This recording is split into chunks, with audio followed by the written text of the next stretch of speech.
Goeiedag liewe vriende en welkom by ons volgende episode in die reeks Jesus te goed om vals te wees. Nou net ter opsomming oor die hoofgedagte wat ons mee besig is in hierdie reeks. Hoekom is Jesus te goed om vals te wees? As te goed is om waar te wees, gewoonlik aan dinge of mense toegesê word wat ons uit ervaring weet, nie so blink gepoleer kan wees of so voorspelbaar kan werk nie, is te goed om vals te wees, iets wat ons net kan sê oor 'n ding of 'n persoon wat so buitengewoon, so buite die normaal, so onverwags optree, dat iemand nie sommer so 'n storie sou opmaak as hulle dit geloofwaardig sou wou maak nie. Jesus se storie, sy optrede en sy karakter is net te goed, te buitengewoon, te onverwags om vals te wees. Nou deel van die inslag van die reeks is om 'n oorhoofse behoefte ook aan te spreek, soos wat ons in die eerste tema gehoor het, om beter toegerus te word oor die wat van ons geloof, die hoekom ons dit as geloofwaardig beskou en natuurlik hoe dra ek dit op die ouend, hierdie wat en hierdie hoekom effektief en eenvoudig oor. Met ander woorde, ons wil in hierdie reeks ons vertroue versterk in Jesus, soos wat hy in die evangelies aan ons voorgehou word, sowel as om 'n vars perspektief op Jesus te kry wat ons help om hom met groter oortuiging aan skeptiese en siniese mense oor te dra. Nou wat is hierdie vars perspektief? Om te gaan kyk na wat ons Jesus nie gehoor sê en doen dit nie, en wat ons Jesus, of nie gehoor sê het nie, en wat ons Jesus nie gesien doen dit nie. En daar is typies en deurlopende eienskappe en optredes wat ons opgemerk het by al die groot en belangrike figure in die geskiedenis en in volksverhare en in letterkunde. Goed soos selfgerigtheid, goed soos magsigtigheid, karakterfoute, verkeerde besluite neem wat op die eind ernstige gevolge het. Maar die interessante is, ons sien nie een van hierdie dinge by Jesus nie. Waar kritici oor die Jesus verhaal sou sê, vat die wonderwerke en die bonatuurlike elemente weg en jy sit op die eind met 'n doodgewone eerste eeuse Joodse rabbi, wat maar gedoen het wat doodgewone eerste eeuse Joodse rabbies gedoen het, sou ons kon sê, selfs sonder die wonderwerke en bonatuurlike elemente, is die verhaal van Jesus en veral sy karakter en optrede so ver buite die norm, so ongewoon, dat dit nog steeds ons aandag vereis. Nou waar ons laasweek gepraat het oor die oortreffende intelligensie van Jesus, praat ons hierdie week oor die buitengewone of die ongewone autoriteit van Jesus, die gesag van Jesus. Philip Schaff het die volgende gesê, "He teaches the world as one who had learned nothing from it and is under no obligation to it." Hou dit so 'n bietjie in jou gedagte. He teaches the world as one who had nothing to learn from it and is under no obligation to it. Jesus het waarheid in hierdie leuen in ons wêreld kom inpraat en die wêreld het hom daarvoor gehaat en haat ook sy volgelinge om dieselfde rede. Nou ons teks waar ons bietjie vandag by gaan stil staan om te praat oor hierdie konsep van Jesus se buitengewone gesag is Matteus 7 vers 28 tot 29, net eers so 'n bietjie agtergrondinligting. Hierdie is die laaste 2 verse van Matteus 7. Die skare se gevolgtrekking oor Jesus na die einde van sy aardskuddende eerste preek, wat ons dan nou ook die preek op die berg of die bergpredikasie noem. En hy sluit sy preek af met die oorbekende gelykenis oor die dwaase en die wyse man wat onderskeidelik hulle huise op die rots en op die sand gebou het. En belangrik vir wat volg dan nou in vandag se boodskap is om te let op die rede wat Jesus agter hierdie gelykenis dan nou gee. Jesus sê, elkeen wat luister na sy woorde, die woorde van hierdie lang preek van hom, Matteus 5 tot 7 preek, elkeen wat luister na sy woorde en daaraan gehoor gee, is soos een wat sy huis op die rots bou. En dit is 'n huis wat stewig sal staan te midde van die lewenswinde en storms wat sal kom. En elkeen wat nie gehoor daaraan gee, aan sy woorde en deur op die ouend dit uit te voer nie, is soos een wat sy huis op die sand bou. Dit is 'n huis wat maklik ineenstort wanneer daar toetse, versoekings en selfs tragedies in 'n mens se lewe kom. In hierdie gelykenis lê daar 'n baie opsigtelike leidraad wanneer dit kom by die onderwerp van Jesus se buitengewone autoriteit. 6 keer in die 3 hoofstukke, Matteus 5, 6 en 7, maak Jesus die volgende uitspraak. Julle het gehoor dat daar gesê was, of iets soortgelyks. Hy verwys terug na 'n bekende konsep of 'n bekende beginsel waaraan die Jode vasgehou het. Veral met verwysing na die Torah. Dit is dan nou die eerste 5 boeke van die Ou Testament. Julle het gehoor dat daar in die ou tyd gesê was. En dan, as hy maar net 'n doodgewone rabbi was, het hy dit opgevolg met minstens die onverantwoordelikste uitspraak en hoogstens die mees selfverheffende en selfs lasterlikste uitspraak wat enige leraar kan maak. Julle het gehoor, maar ek sê vir julle. Kan jy jou dit verbeel? 'n Rabbi, 'n leraar, 'n predikant, wat vanaf 'n platform met gesag, 'n platform waarna baie mense met groot respek opkyk, die Bybel aanhaal en verklaar, ja, die Bybel sê so en so, maar luister eerder na wat ek sê. Kan jy jou dit indink? As Jesus maar net 'n gewone Joodse rabbi was, wat dit gedoen het. Nou die groot verskil tussen wat Jesus gedoen het en wat moderne dominees in effek doen, wat dieselfde ding uitvoer, is waar moderne dominees ongemaklike tekste mak of skadeloos probeer maak, deur dit weg te redeneer met allerlei slinkse, bybelkundige of filosofiese of interpretatiewe oorverblindery. Ja, die Bybel sê so, maar jy kan dit taalkundig ook so laat buitspreek en die konteks in vanuit hierdie hoek bekyk en onthou die mense het nog nie moderne wetenskap gehad nie, so ons moet nie te veel gesag aan hulle siening heg nie. Moderne dominees. Het Jesus die tekste wat hy aangehaal het, nie minder ongemaklik of makker of meer verteerbaar gemaak nie. Hy het dit meer ongemaklik gemaak. Hy het alle moontlike skuiwergate of onduidelikheid uit die weg geruim. Jy reken, jy moet net fisies nie jou broer vermoor nie. Nou ek sê vir jou, as jy wraak in jou hart teenoor hom koester, is dit so goed jy het hom vermoor. Jy reken, jy moet net nie fisies oorspel pleeg nie. Nou ek sê vir jou, as jy na 'n vrou kyk, met die intensie om haar te begeer, het jy reeds in jou hart met haar oorspel gepleeg. Jesus het nie gekom om ons beter te laat voel oor onsself, deur die Ou Testamentiese skrif mak te maak nie. Inteendeel, hy het gekom om dit te vervul, staan dan Matteus 5, hier vers 18 rond. Met ander woorde, sy ware betekenis vir ons te verhelder. En wat is dit? Wat is die doel van wat die Ou Testament dan nou bekend staan vir die Jode as die wet? Wat is die doel van die wet? Romeine 3, vers 20 sê dit vir ons baie mooi. Daarom sal geen mens op grond van die uitvoering van die wet voor hom geregverdig word nie. Want juist deur die wet ken ons sonde. Die doel van die wet en Jesus se strenger interpretasie daarvan is om vir ons te wys hoe sondig, hoe rebels en hoe boos ons harte eintlik ten opsigte van God se perfekte standaard vir heiligheid is. En die heel belangrikste doel van die wet, hoe nodig ons God se genade het, hoe nodig ons God se vergifnis het, die genade en vergifnis wat God vir ons deur en in Jesus moontlik gemaak het. So Jesus doen iets wat, as enige iemand anders dit sou waag, hulle met goeie rede as 'n ketter gebrandmerk sou kon word. 'n Ketter is iemand wat Gods lasterlike uitsprake of uitsprake wat nie Bybels is nie maak. Jesus sê, ek is die gesag, en elkeen wat na my woorde luister, is wys, en sal dien ooreenkomstig vrugte pluk. Elkeen wat nie na my woorde luister nie, is dwaas, en sal ook dien ooreenkomstig die vrugte pluk. So kom ons gaan na ons teks, Matteus 7 vers 28 en 29, die afsluiting, of kom ons sê die gevolgtrekking wat die mense wat na Jesus se preek geluister het, toe nou gemaak het daaroor. Toe Jesus sy redevoering voltooi het, was die skare verstom oor sy lering, omdat hy hulle geleer het, soos iemand met gesag, en nie soos hulle skrifkenners nie.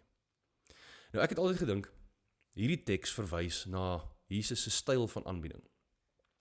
Vol selfvertroue voor groot groepe mense, altyd deeglik voorberei, hy het nooit geim of geaan nie, hy het met 'n lekker diep stem gepraat wat helder en ver kon strek.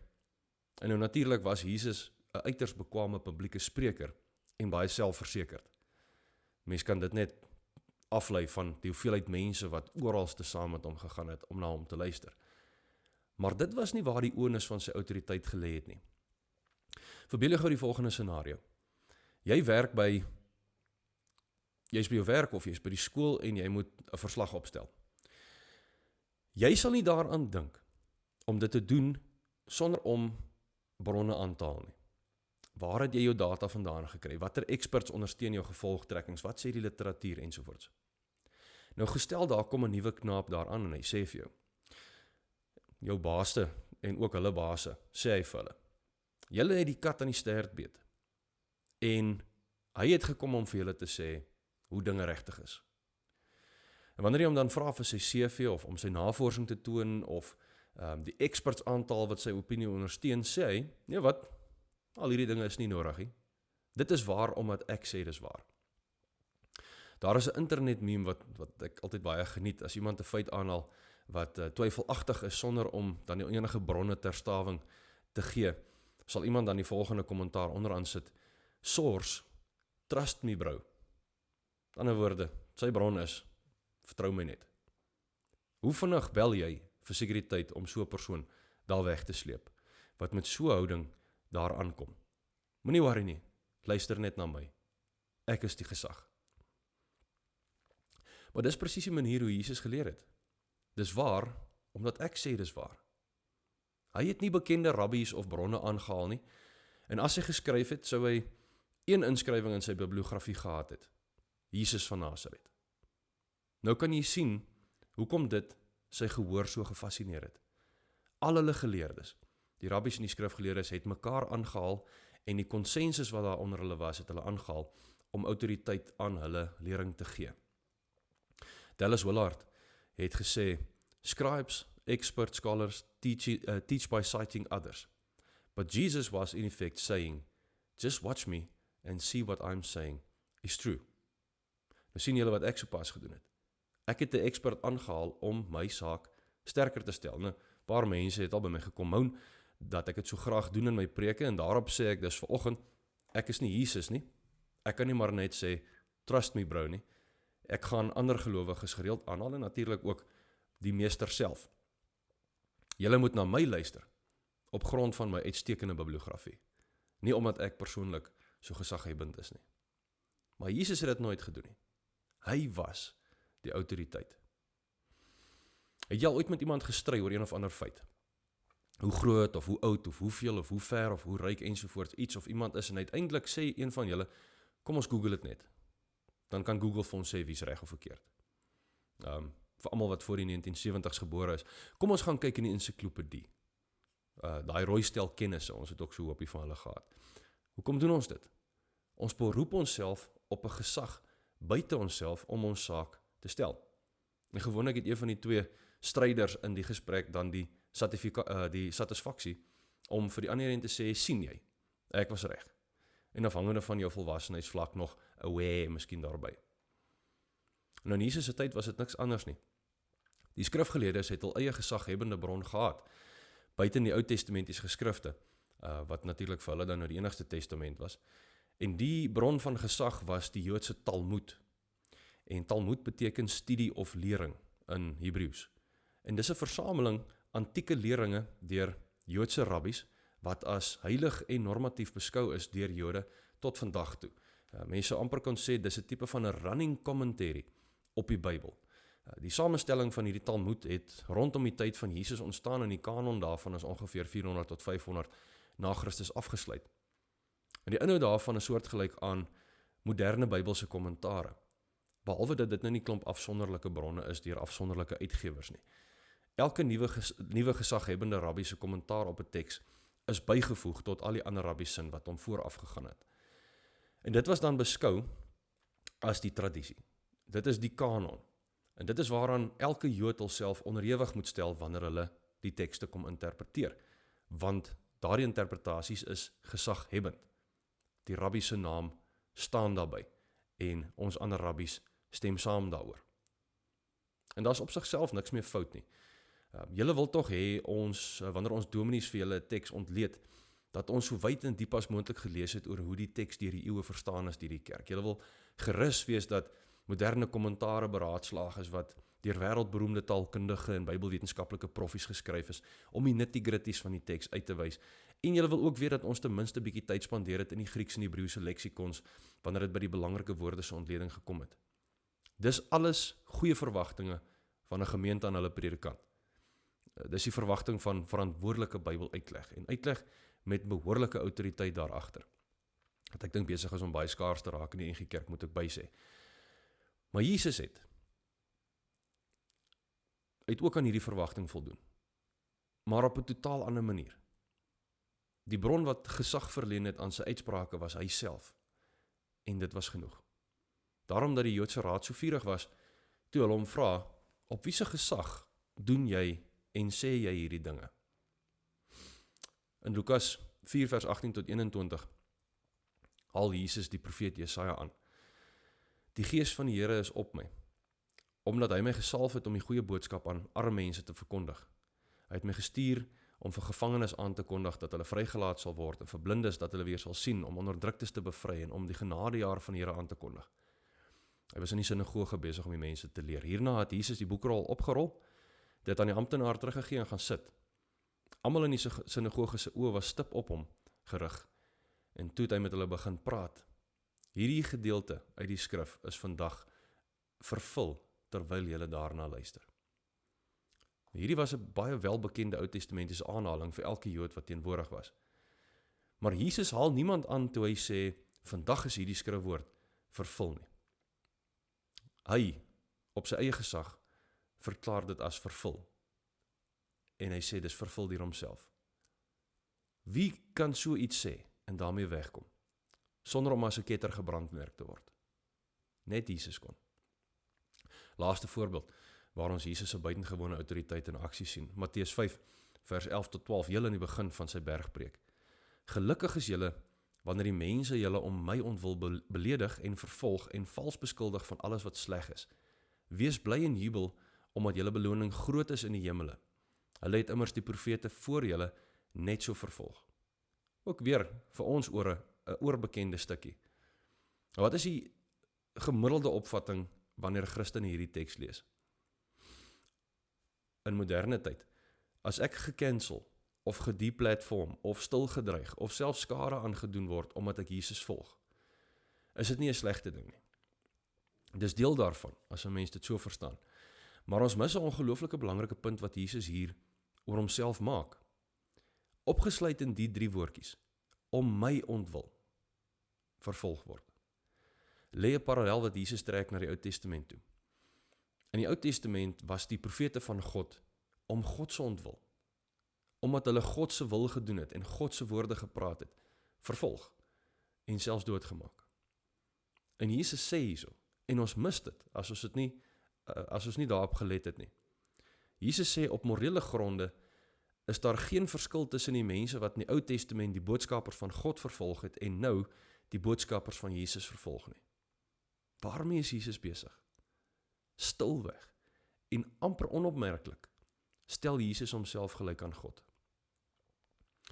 Ook in die Ou Testament, wanneer die profete namens God gepraat het, was hulle gewoond om die frase te gebruik, so spreek die Here. Ons kry hierdie frase 440 keer in die Ou Testament. En hoe gereeld het ons Jesus, die groot profeet van God, hierdie frase hoor gebruik? 0 keer. Hy het wel sy Vader as bron van sy autoriteit aangehaal, maar nooit het hy dit laat blyk of hy namens die Vader praat nie. Wanneer hy gepraat het, het hy sy eie woorde en sy eie waarheid gepraat. Nie namens God nie, maar as God. Tom Gilson sluit hierdie hoofstuk in sy boek so mooi af. Jesus demonstrated his authority by his miracles. He argued for it with the Pharisees. He proved it in practice. That's familiar enough, but again, seeing it in the light of what Jesus didn't do and what he didn't say draws the picture even clearer. He didn't use footnotes. He never said, "Thus saith the Lord." He never backed down from his claims of authority, and he never failed to practice what he preached. No one else has ever even come close. So moenie my woord daarvoor neem nie. Ek haal net die experts aan. Anders as Jesus, wat die enigste een is wat met reg kan sê, trust me bro. 'n Goeie week vir julle.